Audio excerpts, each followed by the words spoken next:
Welcome back, everyone, for another episode of the Nick Cage Fight podcast, where we ask the question, what does it mean to be human? Turns out it's not love. It's owning a gas stove, baby. That's right. We are all in on gas stoves. I'm one of your hosts, Josh. I'm joined, as always, by Rich and Ryan. How are we? Are we psyched to finish talking about City of Angels? I'm like the dude from Mad Money right now, just hitting the buttons like buy, gas grills, baby. Gas stoves, gas grills, gas cars, gas computers. Get some gasoline, pour that shit in your computer. It'll make it work so much better. This movie and reviewing it has me so into gas stoves. I want to recreate the scene from The Simpsons where I have a sign taped to my back that says "No funeral" as I put my head inside a stove. So where we left off, Seth is fucked up for the first time in his weird, naive angel flirting and hurt Meg Ryan's feelings, which is a no-no in the 90s, folks. But no, you can't hurt Meg Ryan's feelings. That's a good way to you'd be canceled today, I feel, for doing that. Straight to jail. So the very next scene, we get Nathaniel Messenger's welcome home party. Maggie shows up, and of course, Seth is also in attendance. So Seth is still doing his naive angel bit, and there is some funny back and forth where Messenger is trying to cover for Seth's bizarro angelness, mentioning, when, asked where he's from and stuff, and he's like, up. And Messenger's like, up north, he's Canadian, eh? Shit like that. It's, it's something. But Seth gets his picture taken. There's like a little kid who seems kind of obsessed with him, and one of the family members takes a photo of the two of them together on a Polaroid camera. And when Maggie, Dr. Maggie, takes a look at the Polaroid, Seth is very apparently sun-spotted out of the photo. You can't take his picture. It's because Nick Cage is too bright of a star. You can't photograph stars that bright. Yeah, I do love the weird crossover with angel lore and like other mythical creatures. Like, can you take a Polaroid picture of a vampire?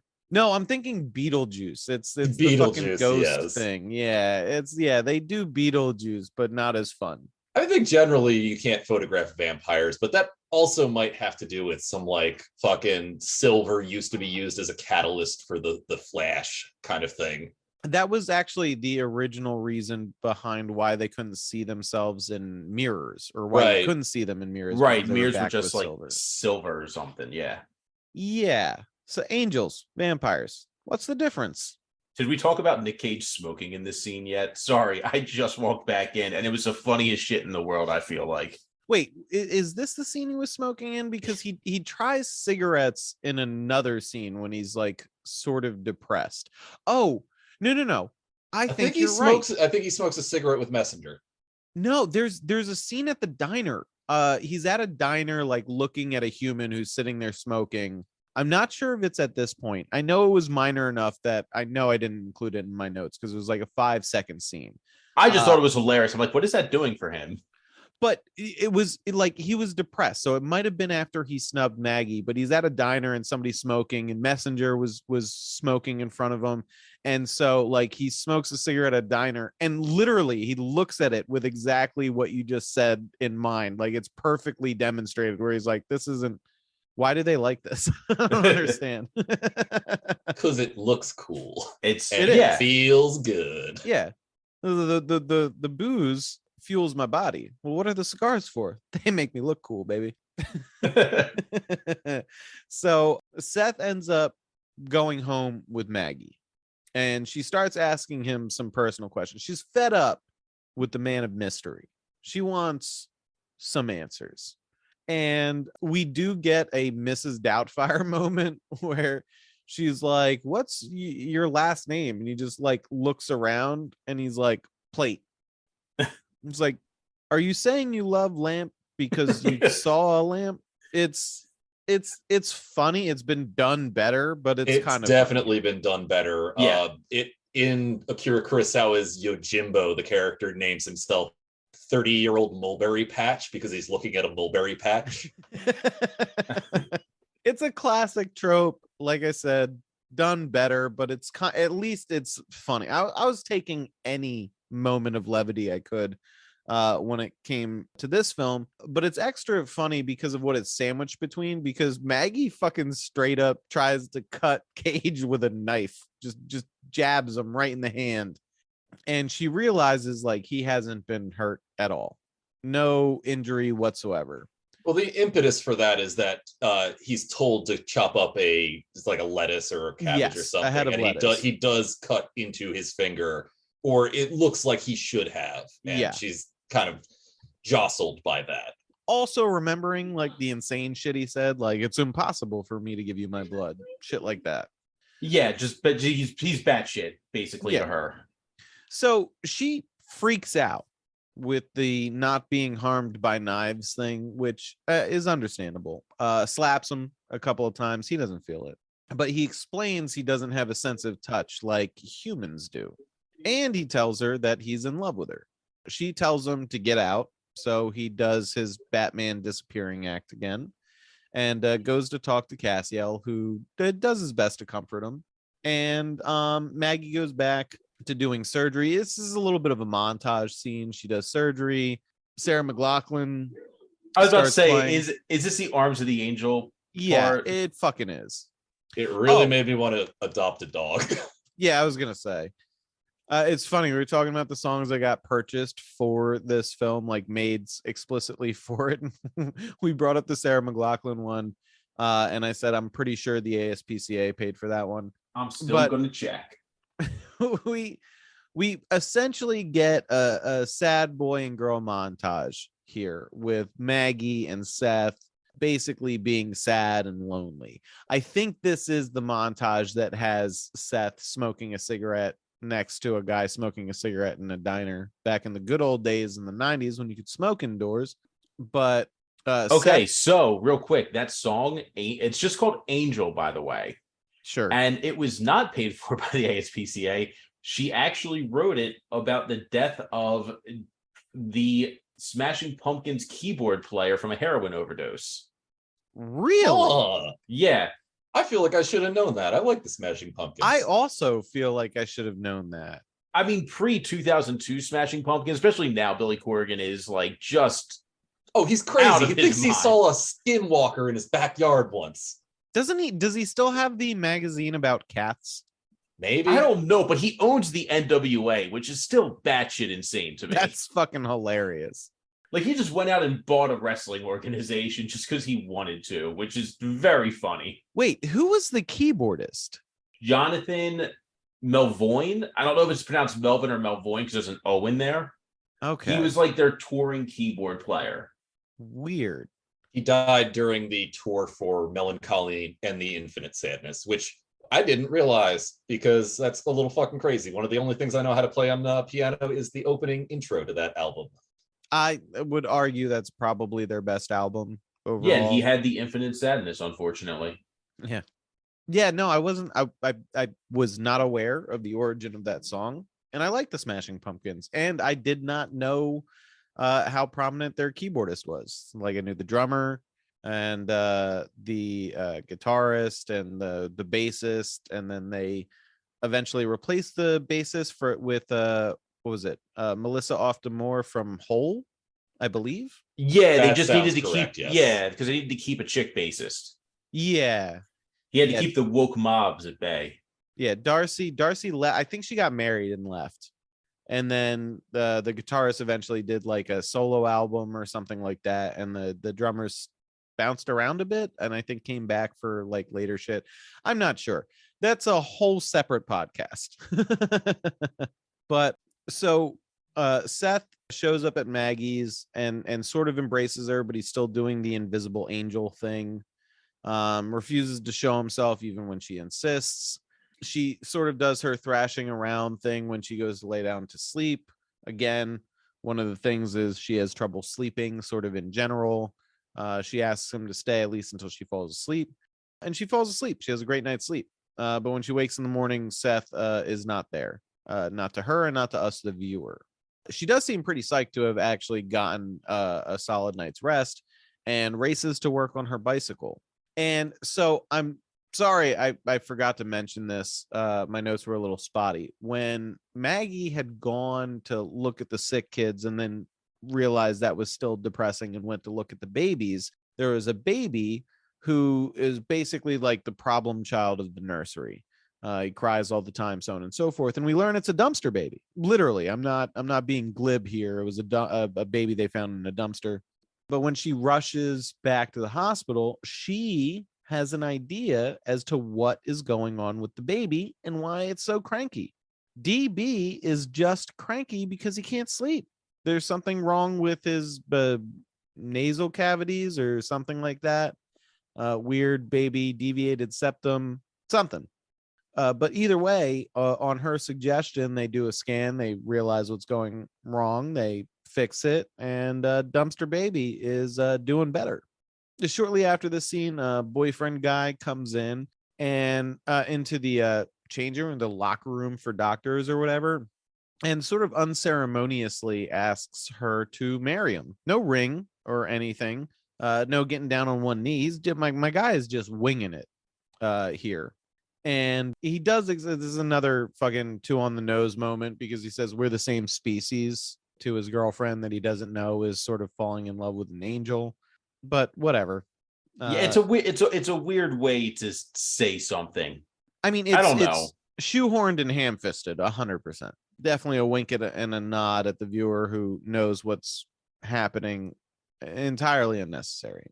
I feel like there's a bestiality joke in there somewhere. I just can't get it out right now, but it's in there. Let it cook.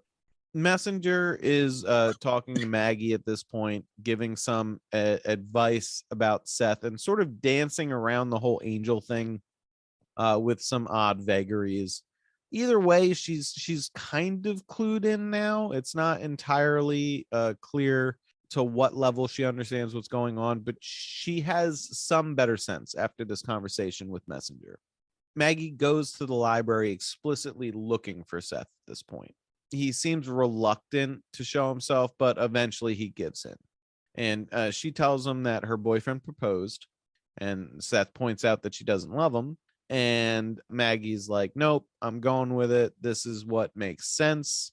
And the whole thing kind of reads like what she took away from the conversation with Messenger is this guy would have to give up a whole lot to be with me. So I'm going to be mean and cut him off. So I'm not responsible for a decision of that caliber. That's how I read it. It seemed like that's what they were going for. I don't know. What do you guys think? I'm not positive that's what they were going for. I don't know if this movie's smart enough to do that. It seemed too obvious, right? Like everything in this is too obvious. I mean, like you see every plot twist coming a mile and a half away. At least. So I think that's what it was. I think it was. I didn't see the ending happening, but we'll talk about that. Oh, I did. Yeah. I did too. But it was a very unintentionally hilarious scene. I also agree with that. So anyway, Maggie breaks his heart in devastating fashion. And of course, it was in a library. So every fucking angel is just like fucking staring at him. Yeah, like all of his coworkers are just right there watching him get torn to shreds. They're like, ooh. And so ooh, are you just gonna take that? Ooh. Yeah, like high school level. This is horrifying. This is definitely one of the things that I think Wings of Desire does demonstrably better. Like all of the library scenes are much more enigmatic and interesting in that. Like you've got a character who wants to basically tell this beautiful Odyssey style story, and he keeps hanging out in the library. And that's like the point of the library, is that one of the angels is watching over this guy as he's writing his opus. And you just don't get any of the reason why the library exists in the original, which, you know, this movie's kind of capital A fart, whereas Wings of Desire is capital A art. Yeah, like every scene in the library reminds me. I can't remember what the game is called, but one of you guys will know what it is. What's the game where you're trying to like cure the disease in the town and it starts off in a theater? Pathologic? Yeah. I feel like the library scenes are supposed to feel like the theater scenes, but are just way worse. Yeah, Like if I can make that direct comparison, like it feels like it's supposed to be like this central hub where things are explained, but it never really is. No, it's just a place for people to be. It's my biggest problem with this movie is the original is this beautiful love letter to the city of Berlin, to the point where like Wim Wenders uses like musicians who were in Berlin at the time as kind of a leitmotif. Like fucking Nick Cave and the Bad Seeds show up in the original. This movie does not have the chutzpah to show a Bad Seeds concert because it doesn't actually care about Los Angeles. If they actually cared about Los Angeles, we should have had like a fucking Guns N' Roses concert halfway through it. Oh, that would have been fucking hilarious. That would have been cool. But like, it's not the original lineup, like Buckethead's there. Yeah, but I would have loved that shit. Yeah, no, I wouldn't even put at least the storytelling chops of Pathologic in the same stratosphere as this. No, personally. No, because like there's so much wrong with this movie. Like, I don't know if we've mentioned it, but one of the rules about the Angels is that they understand every language, but that's never actually used, with the exception of like one part towards the end. And it's so funny. It's a throw. We'll get to it, but yes, we'll get there because it's my favorite. It's one of my it's my favorite use of music. Like right after that scene. So at this point, you know, Maggie has effectively tried to cut everything off with Seth and move forward with, you know, marrying her doctor boyfriend. And Seth goes to the top of a skyscraper under construction, likely the same one that he went to with Messenger. And in a scene that feels like it took 35 minutes of the runtime, he falls forward off of the ledge. And there's some cuts to like black and white scenes that, I don't know, I guess it's supposed to be poignant. It's probably supposed to be an homage to the original. But again, like the fucking falling off of a building thing in the original isn't where he becomes a human. That's just a completely ham-fisted perception of what's happening there. It's actually one of the other angels follows a dude as he's committing suicide down the side of the building because he can't deal with the sorrow of seeing that happen. But you know, it's an angel, so he just survives it. Gotcha. So because I was kind of thoroughly zoned out at this movie at this point. How did he know this would turn him human, or did he didn't and it was just fucking luck? It's because it's too literal. He has to fall, quotes unquotes. Yeah, that's the funny thing. I hate this fucking movie. So Messenger, when explaining how becoming a human works, he says essentially that it just takes a decision to do it. You got to take the plunge. You got to fall to earth, essentially. And of course, Cage takes this incredibly literally. Naturally. Yeah. So he takes fucking forever to finish falling, but he wakes up bleeding, tastes his own blood, and starts sort of laughing kind of maniacally as he realizes he has all the senses of a human. Good really unhinged scene. He would say, "Yup, it's blood." good unhinged scene. Like, this is solid. It's not the best we've seen. Solid unhinged. There's better unhinged to follow almost immediately, but it is solidly unhinged. So he's leapt off this construction building and he hits this sort of like metal grating, you know, between some steel beams, and there's a bunch of construction workers just sort of standing around, some underneath him, some on a story right above him. And he stands up and he starts asking like all the construction guys, like, can you see me? Can you see me? Can you see me? And then he goes, is this blood? And then we get my favorite moment of the entire film. I had to rewind it several times because a very familiar voice goes, is it red? And we see Nick fucking Offerman, beardless, with a construction hard hat on, as one of the construction workers for all of 3 seconds, and it's the best 3 seconds of the whole movie. Yep, just the one line. Is it red? It's perfect. I loved it. I watched it more than any other scene in this film. It was fantastic. So yeah, Nick it's Offerman, always everybody. weird hearing that voice and there not being facial hair attached to it. I agree 100%. Like, do you also hate yourself and watch The West Wing? Because he's in an episode of The West Wing and he doesn't have a beard and it's the weirdest shit in the world. I haven't seen The West Wing in a very long time, but I have seen some of it. I don't think I can remember the episode that he's in, but still, it was very nice to see him beardless or not. It was great. It is exactly what I needed to get me through the rest of this film. He's in an episode where all of the good liberal people are like making fun of him because he cares about the lives of wolves. Yeah, Absurd. We'll let that sink in. In. He's an environmentalist who just wants to help pass a law to like save the lives of wolves, and they're just laughing at him. All right, thanks for putting that in my head. Now I have to go and look up that episode of the fucking West Wing. Yeah, you're welcome. That show sucks. I, for one, will not be looking at that episode of The West Wing because, like you said, that show sucks. I'll clip it for us. It's fine. So the next scene, in my opinion, is the contender for unhinged Cage scene as he sort of dances down the street, singing, saying hi to everybody that he sees, and races to the hospital. Now, I'm almost positive it's at this point that the scene that we were talking about happens. So again, angels know every fucking language, but Cage wanders past a group of Asian women with like grocery totes and tries to say hi to them or something or the other. And they shout at him in a different language and he just looks confused.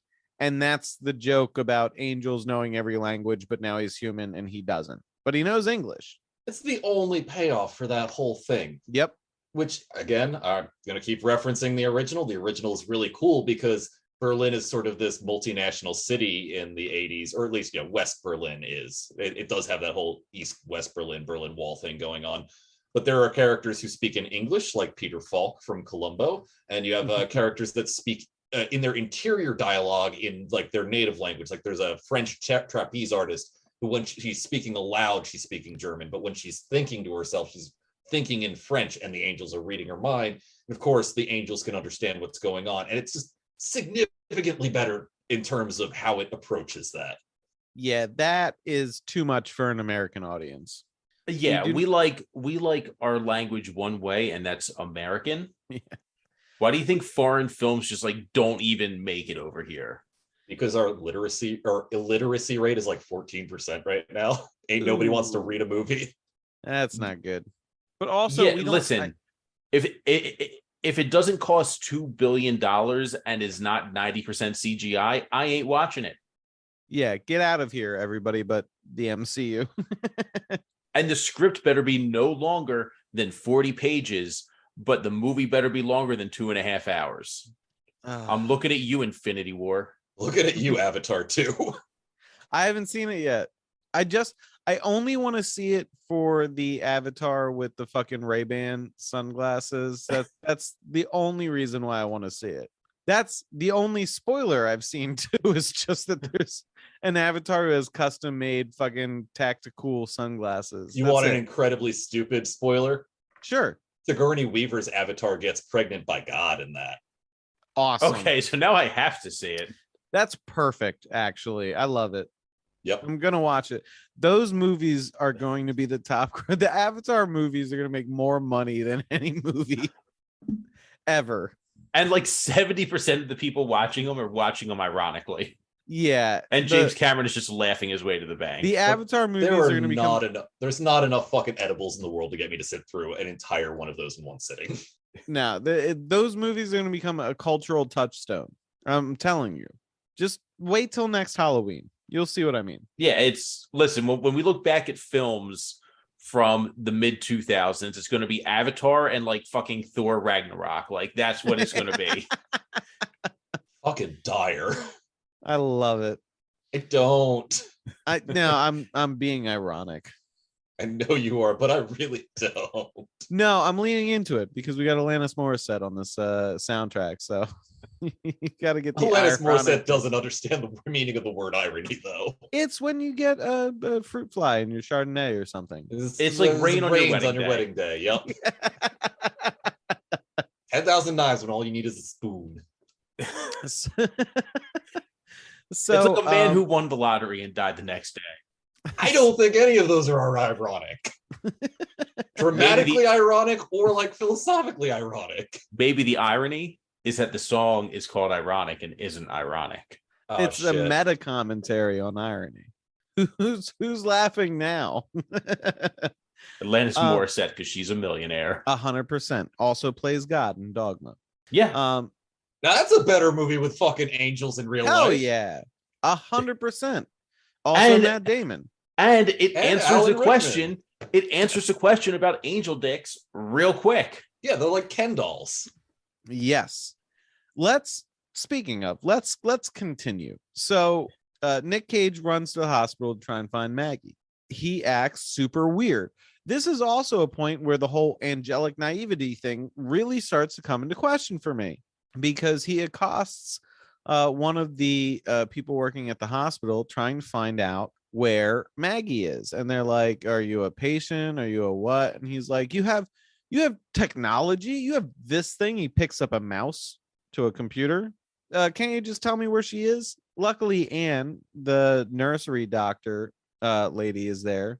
And she finally tells Seth that Maggie went to Lake Tahoe to her uncle's cabin. And so he dashes away to try and get there. But on the way, maybe he looks around and sees some billboards that advertise things like goods and services. While listening to the Goo Goo Dolls. Oh, the Goo Goo Dolls. Those billboards definitely advertise nudes. That was one of my favorite things. Another ham-fisted nonsense. I didn't realize it said nudes. I don't know why I love the font on that specific billboard so much, but I did actually freeze frame just so I could look at it for a minute or so. It's because of where we live. We have seen those signs locally. Yeah, there's a strip club on Pacific Avenue that still says girls, girls, girls. Hey, the classics are a classic for a reason. I doubt that's what's going to be advertised here, but whatever. Yeah, but you can also go to patreon.com/Nick Cage Fight and directly give us money. What was the joke last time? It was about a robbery. So we don't rob you. Pay us not to rob you. No. Just look at our billboard that just says Cage, Cage, Cage. Cage, Cage, Cage. Yeah.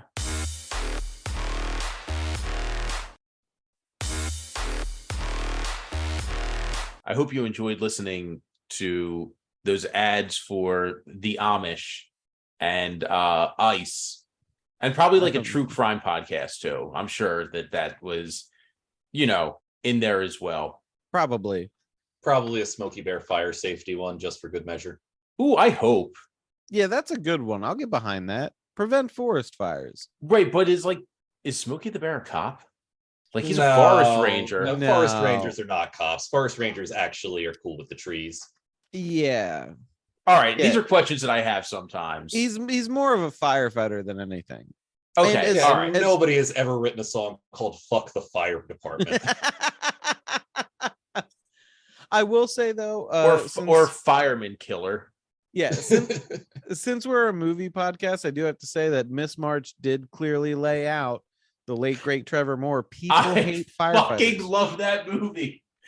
They're paid to inhale toxic fumes all day. They're crazy. Yeah, I love that movie too, actually. Me too. God, the Whitest Kids You Know were so good. Dude, Craig Robinson's really good in that as Sportstick.mp. Everybody's real good. But I think the Whitest Kids You Know have done 4 of the funniest sketches I've ever seen. One of which just being the one where he is yelling down the street, "It's Saturday." That's a good one. That's a classic. The gallon of PCP is the one that gets me every time. That's a good one. The president one is my favorite one. Super illegal. Yes, no, that's one of the best ones, as well as the race one in the back of the bus. The fucking race war kills me every time. Race war is one of the Sarah's 4. Sleeping. Wait, bring her. No, wait, what is she? Italian? No, don't bring no, her. don't bring her. That one. And then one, I think it's called Back of the Bus, where they're just talking about all the faults of capitalism, and the bus driver's like, hey, you kids, hey, shut up. Rest in peace, Trevor Moore. That's one of my favorite conspiracy theories, is that the CIA killed Trevor Moore, and I choose to believe it. Yeah, that tracks. Yeah, I'll that jump really on tracks. that one, man. Tyrannus. He wrote a song called "It's Time for Guillotines." God, what the fuck were we talking about before? I believe we were going to transfer into something about angel dicks. No. Look, this is now a Whitest Kids You Know podcast. Yo, I'm game. So, yeah, no, we'll figure out a way to shoehorn that into the Patreon. So after Seth is informed where Maggie is, he rushes away to try and get to her. He realizes he doesn't have any money when he goes and sees a bus and people paying bus fare. So he tries to hitchhike. He gets jumped immediately by a bunch of muggers who steal his shoes and just drive off. This is where we get all of the wonderful ham-fisted imagery of him hitchhiking outside a nudie bar. It's relatively drawn out. There's like 4 different angle shots of him in front of this nudes billboard. It's pretty fantastic. It's like the opposite of Jaws. In Jaws, the camera is always in the right place. In this movie, it is almost never in the right place. Yes, correct. Looks like Cassiel's kind of keeping an eye on him. We get a glimpse of him after he gets picked up by a trucker. Unfortunately, not a trucker played by Tom Sizemore looking for lot lizards like his role in Always Sunny in Philadelphia, but just a trucker who's going to get him close to his destination. Another good movie dog too. That trucker's dog's real good. A very good movie dog. And also, I think there was supposed to be kind of a joke where he thinks the dog is talking to him, because he hears a voice and you don't see a face, and then the dog pops out and the voice keeps talking. And I think it was supposed to be a joke that didn't land. I missed it entirely. I do like your reading of it. And this is talking dogs, always funny. This is where we get Iris by the Goo Goo Dolls, because he doesn't want the world to see him. They just wouldn't understand. Also, one of the weirdest guitar tunings I've ever played in, this song is in. So Seth gets dropped off, apparently in Tahoe, shoeless in the rain. Cut to Maggie in her cabin, apparently alone except for her dog, who starts barking at the door. So she goes and opens the door and finds Seth looking pretty fucked up. He's been beaten up. He's been walking around shoeless in the rain, and she brings him in and sort of does like nurses him back to health. She has him like under a blanket in front of the fireplace, like dabbing him with disinfectants, something. But when he wakes up, he asks if he's too late, and Maggie explains she couldn't marry Jordan, the boyfriend, because she's in love with Seth. They kiss, and then it gets a little bit more amorous from there. And here is where I'm going to absolutely derail this train, because I have some questions. Inappropriate questions, but important ones nonetheless. Ecclesiastical questions. Correct. So Seth has become human. He was an angel. He became a human. So first question, and I think it's valid. Let's take a quick poll. Is Seth circumcised, or is he not? I mean, I think the first question is, does he have like reproductive organs at all? I think that's the first question. I mean, according to the movie, yes. Once he becomes a human, he definitely has a dong, just like Messenger. Yeah. Okay, Messenger so had kids. He has grandkids. Yeah, Messenger's straight shooting ropes. He's sporting his girt. Yes, he is. So, is Seth and by extension Messenger, are they circumcised or are they not? This was a from on high handed down decree.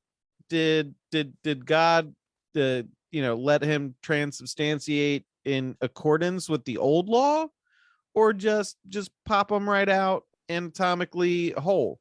Okay, I came up actually- with a theory, and I just came up with your this. theory. I've got a theory too. Okay, so just being a good church-going boy in my teenage years, so man, and when I say man, I mean people were created in the image of God, and angels were not. Angels were a separate entity. Mhm. So I'm going to say that yes, he is circumcised because angels were meant to be these like ethereal beings that are kind of perfect, while humans are meant to have free will and have faults and original sin and all this shit. Okay, but that does go against something that is specifically stated earlier in the movie, how angels also have free will because God gave humanity the greatest gift. Why wouldn't he give it to angels? You're correct. You're correct. I just want to point out that Rich's official podcast position is that cut wiener is perfect wiener. To God it is, obviously, because Okay. with the covenant that was made with Abraham and Isaac, when Abraham was going to sacrifice Isaac and then the angel came down, I was just like, dude, what the fuck you doing? Don't do that. Just cut off the tip of his dick. We're good. Okay, so here's my view on it.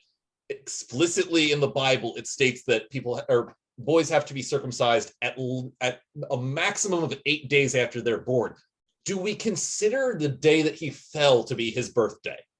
Oh, because he might have some wiggle room. That's a good question, but he's on a timer. If you're right, he's on a timer. Wait, no, but here's the next question though. Is okay, according to Christian mythology, there was no start, there's no end point. It's just God is just there. Like there's no God was creator or whatever. He's just always been there forever and ever. In the beginning. So even Kanye knows the first line. Angels were also there in the beginning as well. And I don't think a start date was ever given to angels. Right, but my question stands that once he becomes a human, once he transubstantiates into living flesh, is that considered his start date for that leg of his existence? According to third leg of his existence. According to this movie, I'd say no, right? Because he's not going to live a normal human lifespan from here. He's going to live it from 35, 40, whatever the fuck he is as he looks now, right?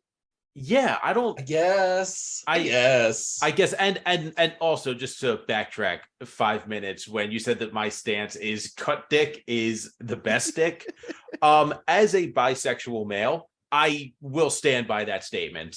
All right, you heard it here, folks. There's things. Listen, I'm not saying there's anything wrong with it. I'm just saying, not for me. I mean, I could see that because most dudes are grimy, and if they got that extra flap of skin, they're gonna get some gunk up in there. Right. Why so it's like include it in the original specs of the design is my question. If very early into the game, you're gonna be like, no, never mind. Firmware update, get rid of that shit. Well, it wasn't all that early into the game because, all right, so we have had popes say that the story of Adam and Eve is not meant to be taken literally. So we can still go by science. Mean heretical popes? No, I'm just continue. It was the 3 popes that excommunicated each other in the Middle Ages. Yeah. But even like popes today say like that story, it's a story. It's not meant to be taken literally. And, as we all know from watching Dogma, if whatever the Pope says on earth, God makes it true in heaven. So story's not real. George Carlin was a bishop. He was. Okay. He was a cardinal, but I would assume that this thing would be approved by the Pope, the thing that they were doing. However, can we get the rights to Jesus was way cool to play at the end of this episode? Yeah. Humans have been around for roughly 10 to 15,000 years. Abraham, the start of the Jewish calendar is Abraham and the burning bush, I believe, is like that's day 1, which was about 5,600 years ago. So this firmware update happened like 2/3 of the way in. So it's like, I can understand that. God was just like, hey, you know what? This extra bit of skin. Bad maybe idea. That's We're going to clean up the dirty dick situation on Earth. I see how you people bathe. Now, real quick. Everything. So Real- instead real of quick- putting real proper quick, though- cleaning instructions in the Bible, he's like, chop that shit off. I don't trust y'all a bit. Correct.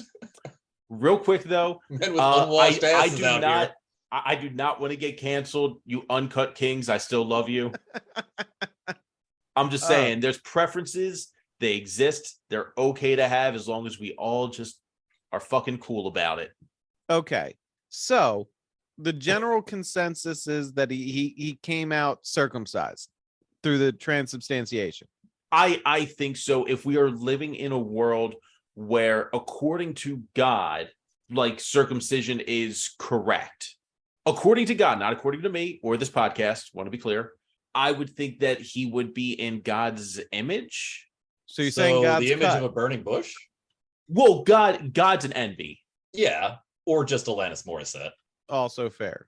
Yeah, listen, God is either Alanis Morissette or an envy. Like, God's a they them. Deal with it, cucks. But I guess if God did have a dick, wouldn't they just like change it all around? That's not what I would do. I'd be like, you know what? I feel like having something weird down there today. Give me a disco ball. Give me an echidna dick with the four heads. No. I would just replace it with like just random shit. Like, like in The Good Place, the wind chime dong. Yes. Or like, can I just get like a bottle of water down there? I feel like that's really convenient. Fair point. All right. So general consensus is Cage's cut. Cage cut. I'm going with cut. I'm going with okay. cut. All right. Yeah, I can accept that. Yeah. I feel like it would be cruel not to have done that. I feel dirty, honestly. Okay. So we answered question number 1. Question number 2. So this is a PG-13 movie. We have a PG-13 in a very different way than Moonstruck was. Yes. So we have a vaguely suggestive lovemaking scene. I mean, suggestive, yeah, there's some explicit dialogue there though. It's not in question. I'm not questioning whether or not it happened. What I'm questioning is the time span. So, dude, like as long as it happens on screen, no longer. Correct. I agree entirely. My man did not even take a brief bathroom break to discover the joys of masturbation. That had to be instantaneous. 2 pump chump at best. At best. If he got to the pump part, which if we're going with that, Meg Ryan completely magnanimous the next morning. I'm just saying. No questioning of her decision here. She just rolled with it. Wait, now, do you have any more questions on this? Because now I have questions. I want to hear your questions. Let's open the floor. Yeah, this is a safe space. I'm interested in this forum. What do we got? So my question is did he use a condom? Because Absolutely like not. certain Christians are like, condoms are the work of the devil. What do we think of an angel doing it? But then here's my second question. You know what? That does bring up some interesting questions about what denomination angels actually follow. Are they Catholics? Are they Orthodox? Are they Protestants? Does it follow the fucking Church of England? So now this might just be my Catholicism brain, but I would say they're Roman Catholic because Roman Catholic was the original. All of the things that schismed off of Roman Catholicism. I feel like Judaism would like to have a word. I mean, if we're talking about Christianity, I'm sorry. You're J-Man. correct. Okay. Yeah. If Jesus was involved. way cool. He told people to eat his body and drink his blood. That's so cool. It's pretty metal. Cool. I'll give it that. No, you are correct that obviously Judaism exists. And came first. Like that's much like Nick Cage in this movie. Yes. There you go. I'm saying in a world where we are kind of making assumptions here because no religion is given. Yeah, that is accurate. That's kind of the question. Like, yeah, so is he a Seventh-day Adventist? Is he a Mormon angel? He could be a Mormon angel. Is he Southern Baptist? I don't think it matters which denomination of the Abrahamic religions we're going with here. He definitely barebacked that. All right, so now my next question is, because I actually don't know the answer. Maybe one of you guys know the answers to this. When do people who are assigned male at birth start developing sperm? I think that's when their balls drop. That I like during puberty. Yeah. So going back to another question, is there a pregnancy risk right now? 100%. Yeah. Or does he have to wait like the 13 years? No, my man's fully formed. Yeah. Okay. No, he doesn't have baby dick or anything like that. Yeah, I'm going with he sprang fully formed. You know what I'm saying? Gotcha. So he barebacked that, and okay, so there could have been a cage baby, is all I'm saying.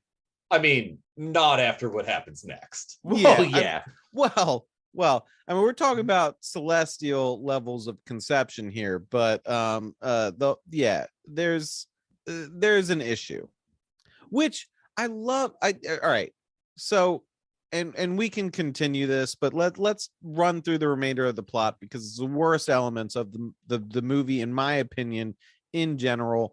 Oh yeah, because I have a question as to whether or not he would like a prostate, little prostate massage. Well, yeah, no, that's God's fun button. Just throwing that out there. That would have blown his fucking mind. Imagine that being the first orgasm he has. Oh, that would ruin the future. He couldn't do without it after that point. Like Meg Ryan has no idea, so she's just going about bringing her A game work, right? Yeah. And she's just like, maybe that's step one to her is we're gonna go through the back, and then just boom, done. Dude, bunch of doctors schooled in anatomy. Come on now.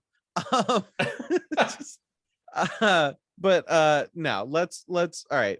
Let's bring it back real quick. Yeah, let's keep going, because we can continue this afterwards. But the where it goes from here is fucking nonsensical, and it ducks all of the major questions that would clearly arise from this demonstrable existence of a higher power in a storyline, in my opinion.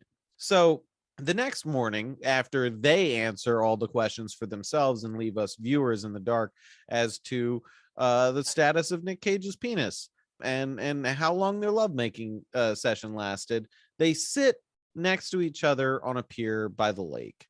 And we do get some more semi-funny bullshit about the lack of understanding of human shit from angels. This was annoying as fuck to me, because you spend your entirety of existence for who knows how long with humans, and Seth is just like absolutely boggled by showers or what perfume is or any of this stuff. Is this where he asked what pears taste like, or is that beforehand? He did when they were buying produce and shit, and she was eating a pear, and he's like, describe it like Hemingway would, whatever. Yeah, and she's like, it's sweet, it's juicy. It's like, that's not how Hemingway would describe it the way he describes a shotgun. Yeah, she's like, it's like sugary sand, basically. I don't think I'm getting too far off of the actual lines there. But again, like the lack of sense stuff, I get. Describing how things feel or taste or smell, sure.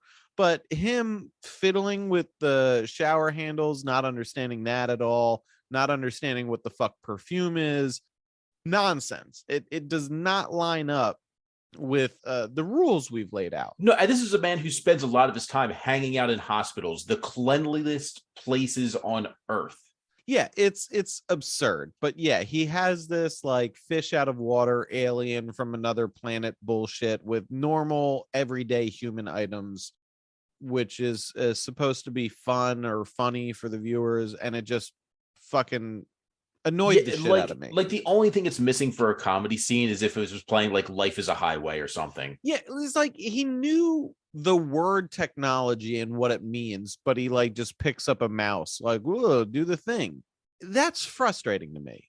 But anyway, Maggie goes out. She does some she starts by trying to make breakfast or something like that, like a fruit salad, and then realizes she's missing something. So she goes out to do some shopping. She rode her bike, and now she's riding her bike back to the cabin.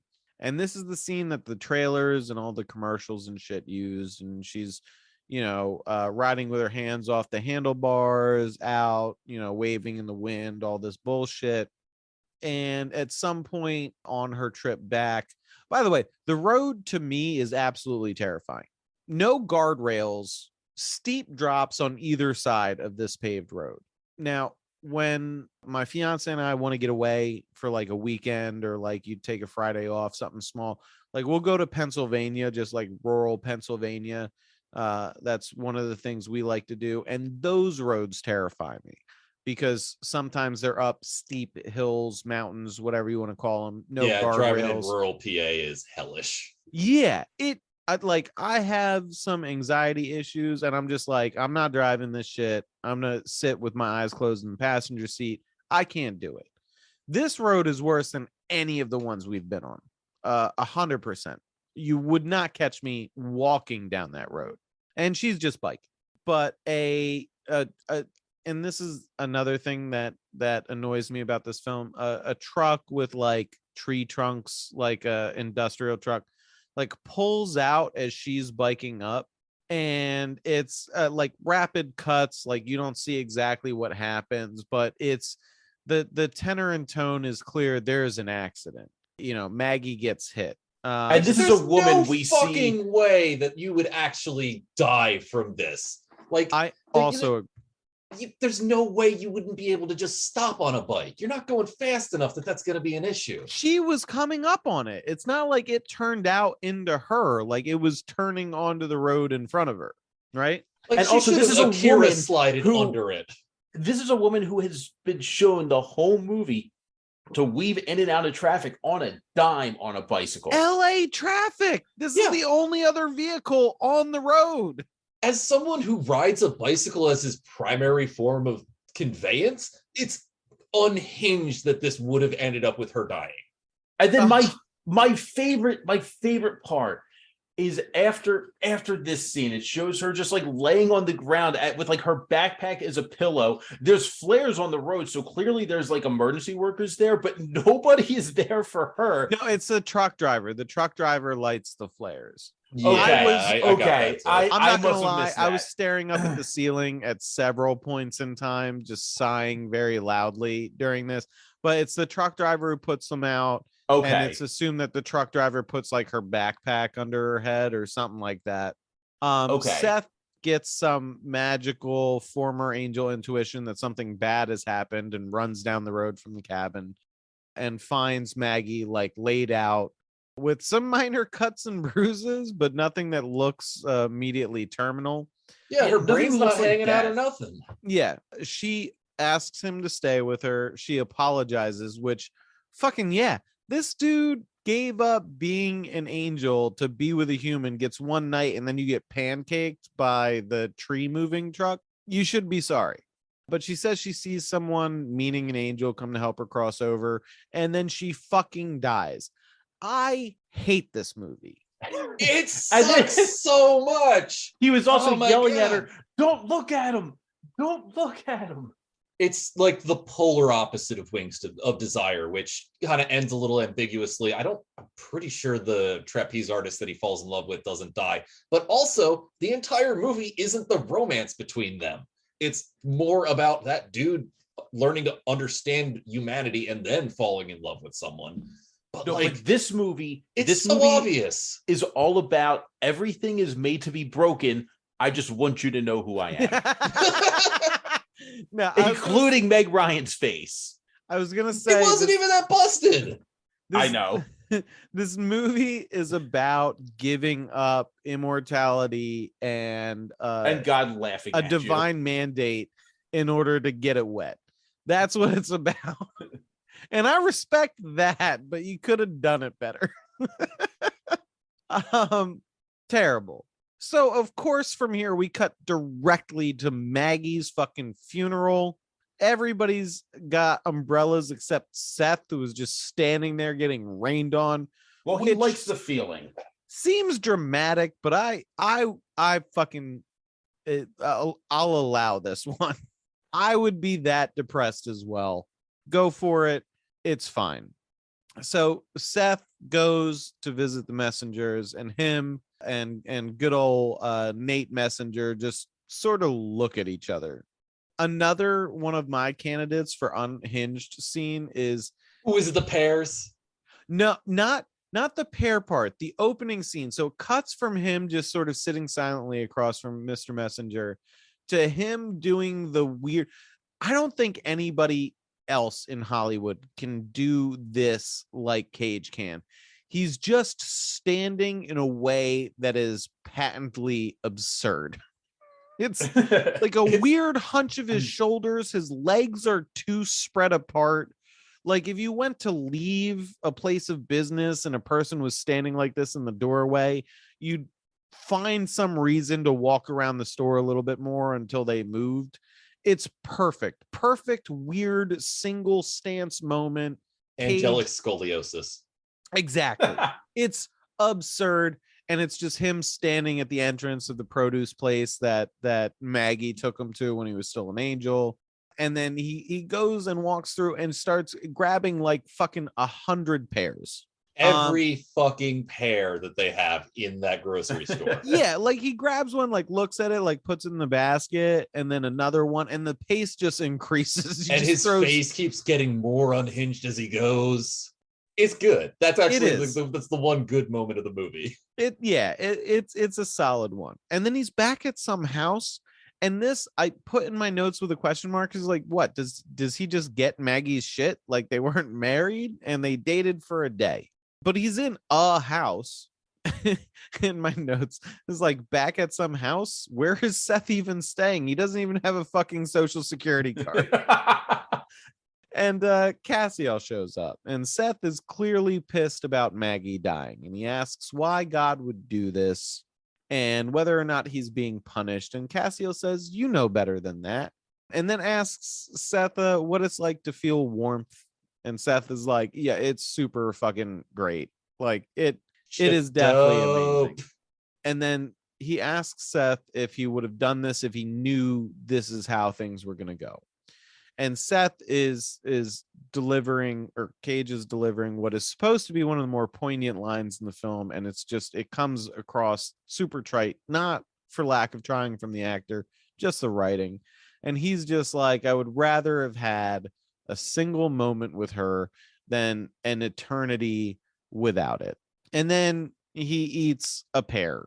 And then the angels gather for their bizarro beach ritual. And Seth shows up. Can't see the angels anymore. Like Cassiel like revealed himself to him in the house, but of course he goes and jumps into the water and body surfs as Cassiel watches on and laughs. Roll credits. Thank fucking God. Terrible. Yeah, it sucks. God, it's so bad. Sucks. The funniest thing to me, and the thing, one of the things I think that pissed me off so bad, and I had a hard time figuring it out right after this movie because I was just really angry, is that they set up the question with a divine, all-powerful, assumingly benevolent being. Why does inane, cruel shit like this happen? And that's not addressed at all. It's not even asked or verbalized as a question with some bullshit about working in mysterious ways. They gloss over it entirely. And the whole thing just turns into sort of a trite, tragic, sexy mess. And that doesn't do it for me. I don't know what viewer out there that does it for. You just want to be horny and sad. My mom loved this movie. Your mom wants to be horny and sad. I mean, I'm assuming she fucking loved this movie. She thought it was like Cage's best performance by a country mile, and I disagree. I know numerous people today at work who like know I do this, and they're like, "Oh, what movie are you talking about today?" And any person of a certain age was like, "City of Angels, I loved that movie." And I'm like, when's the last time you saw it? And they're like, 1998. And I'm like, watch it again. Yeah, my response, and I don't like to be overly confrontational. I've never had somebody say this to me. But if somebody was like, oh, I love that movie, I would, what did you love about this movie? What explicitly did you love about this movie? Because I don't get it. You know, it sets I up mean, rules. I love Nick Offerman. The Nick Offerman one, that part was a shining moment. Dennis Franz's character was pretty fantastic, but Nick Offerman's one, is it red? Did it for me. That was fantastic, but I'd rather watch a YouTube clip of that. Granted, yeah. it wouldn't Is have that the clipped impact. on YouTube? I'm gonna check. It wouldn't have the impact of putting me through the ringer for like an hour and a half before then to make that like a breath of fresh air to a drowning man. But that was fantastic. It's just the rest of it was like diabetic inducing levels of sweet with it just trying to be deep and ending up trite. It's amazing that it managed to pull this off. In my opinion, it will not dethrone the King of the Underworld, which is next, but it's the closest we've gotten so far. Oh, all right. Yeah, it's second to the bottom for me too. I don't think it's second to the bottom for me. It's bad. I'd have to pull up because at this point we have watched too many movies. I want to know what you think it's better than. It's better than it's better than Next. It's better than Christmas Carol. It's better than G-Force. I'd rather watch this. It is not better than Christmas Carol or G-Force. My God, man. I would rather watch this movie than those two. I'd watch those two again over this. Yeah, over this, definitely. This does the worst possible thing a movie can do. It bored me to tears.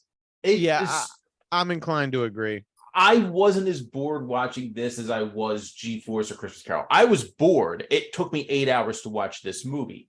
It's better. It gun to my head, G-Force or this movie. I'm watching this movie. Now, the next one on my list is, sorry, I'm double checking now, is USS Indianapolis. I'd rather watch that again than City of Angels. Hands down. Just for Sizemore. Just for the Sizemore. Correct. But now no, you make that truck driver Sizemore in this, we have a different conversation. That's a whole other kettle of fish. That probably bumps this up. That probably bumps this up over like the Ghost Riders. Absolutely not. You're telling me that if there's not a little cut his mic. He's talking heresy. You're telling me that if you put a little bit of Sizemore in here, you wouldn't watch it over the Ghost Riders? I think I would. I wouldn't. Sizemore would have been another breath of fresh air in this, but I think the Ghost Riders widely and more narrowly on this podcast are unfairly maligned. They're not good movies, but they are entertaining and weird, and I dig that. They will get their day in the sun. Like, because as we watch more and more movies, the more like, yeah, I'll watch Idris Elba as a drunk priest. And that was so early on, too, of our podcast, where I feel like the two of us have evolved. This was before even Ryan hopped on. Like, yeah. Ryan, what was your first episode? Do you remember? Between Worlds, I think. We recorded a ranking episode with me, but that was lost to the computer gods. That was a shame, too. Yes. Okay. So then, wow, you came in hot then. Yeah, I mean, I came in on the banger. As the children say today. That was one of the best movies we've reviewed. It really is. And I feel like it should be higher on my list now that I'm looking at it. But I really like the status, like my status of it, of it's the gatekeeper of the good movies. That's also it's because it's weird. It's one of those ones where it's sideways, where it might make one of our top films. Like, we're just like, which ones we liked most, not talking about cinematography or writing in general. It's just like, which one do you like the most? That makes sense, but I know it's not going to be everybody's cup of tea. Right. Yeah. But yeah, as far as this movie is concerned, it had the opportunity to ask some interesting questions. It didn't seem to be interested in doing any of that at all. It just wanted to be weird and horny, which mostly horny. I'll tell you what it did. It gambled on a fart and lost. That's what this movie is to me. I agree with that too. If you want to, like, I respect going weird and horny in a movie, but if you want to do that, do it like Between Worlds. Yes. 100%. Fucking commit. Make weird sexual memoirs that are written by the actor playing the main character. Talk about how you don't have a cat.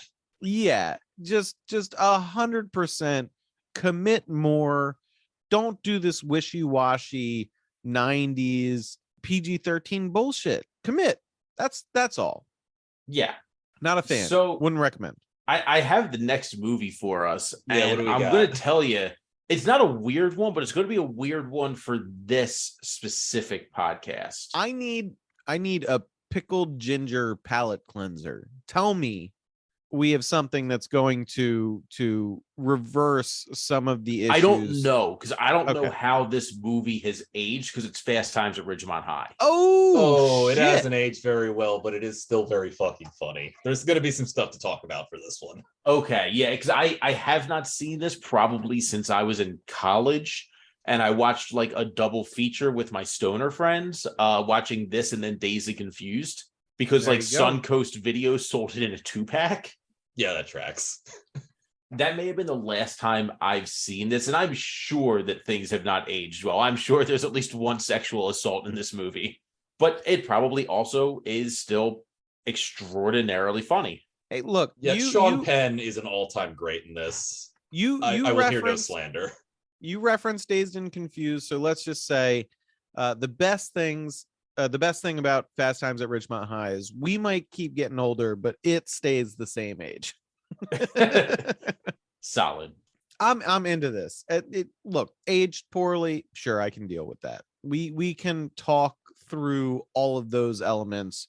I just need something to get me past City of Angels, and I think that'll do the trick. Yeah, and I'm also, one of the people who look, I tend to look at the product of the times. Like I had a friend of mine who I tried to show Blazing Saddles to, who had never seen it and couldn't get through the first scene because they're just like, this is too much. This is too offensive. I'm just like, shut up, Snowflake. Shut up, baby dick.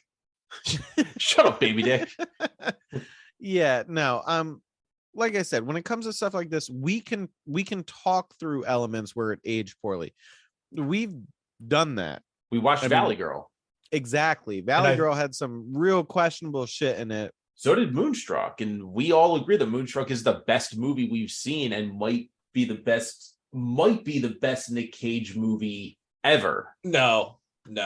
We have not hit his glory days. We have not hit any of his like top 5 movies in my approximation. I've seen those top 5 movies. You haven't seen Bringing Out the Dead. You're right. I haven't seen Bringing Out the Dead. But that's like I've seen Face Off. I've seen Con Air. I actually have not seen The Rock. I've seen Rising Arizona. Good. Yeah, man. I've seen the Holy Trinity. I'm sorry, and I know it's wrong as far as the critics are concerned, but the Holy Trinity, as somebody who has established that as the triumvirate of Cage's career, I will go to the mat on those. But I am excited to see everybody else's top picks for what captures. I think Lord of War might actually be pretty high up there too. It's a good move, but is it quintessential Nick Cage? If you remove Nick Cage from the film, I think it would be a no much longer lesser film. Yes, I think for Lord of War, Cage's performance is integral. All right. Well, all right. Yeah. So we got tune in for all that and more, of course. In the meantime, follow us on social media. We're on Facebook, but if you're not an uncle, we're also on Twitter at CageFight_pod. Give us a follow. Tell us what you think. If you are an uncle, or if you're just somebody who has some extra money lying around at the end of each month, and it's just like, what am I going to do to effectively get this out of my pockets? Because listen, between you and me, you're never going to afford a house. It's not going to happen. The real estate market, it's all being bought up by what's that? Blackwater, BlackRock, BlackRock. Listen, they're just going to own everything. You're never going to own a fucking house, man. Just give us the $3. We'll appreciate it. It's not going to make the difference either way. $3. That's easy. Yeah. Also, I'm a bit of a doomer, so I just assume that I'm going to die in the next 5 years because of there's going to be water wars or something. And the Zoomers are going to mercilessly slaughter us. That's fine. Cash out now, folks. That's fine. If if like the like Zoomer like Maoists end up knocking on my door, you know what? There's worse ways I could die. Yeah, no, they're gonna 360 no scope you and then T-pose on your corpse. If you'd like to avoid that level of humiliation, cash out now. But first, subscribe to our Patreon. Subscribe to our Patreon. That will help you cash out. 100%. Also, all Patreon subscribers are welcome in our bunkers. We just buried a school bus. It's very poorly ventilated, and we only have enough food to last for a week. But we have enough cocaine to kill us all before then. So subscribe. We'll be sure to send you an invite when everything fucking hits the fan. And join us next time for Fast Times at Ridgemont High. As always, listeners, we appreciate you. Oh, bye-bye.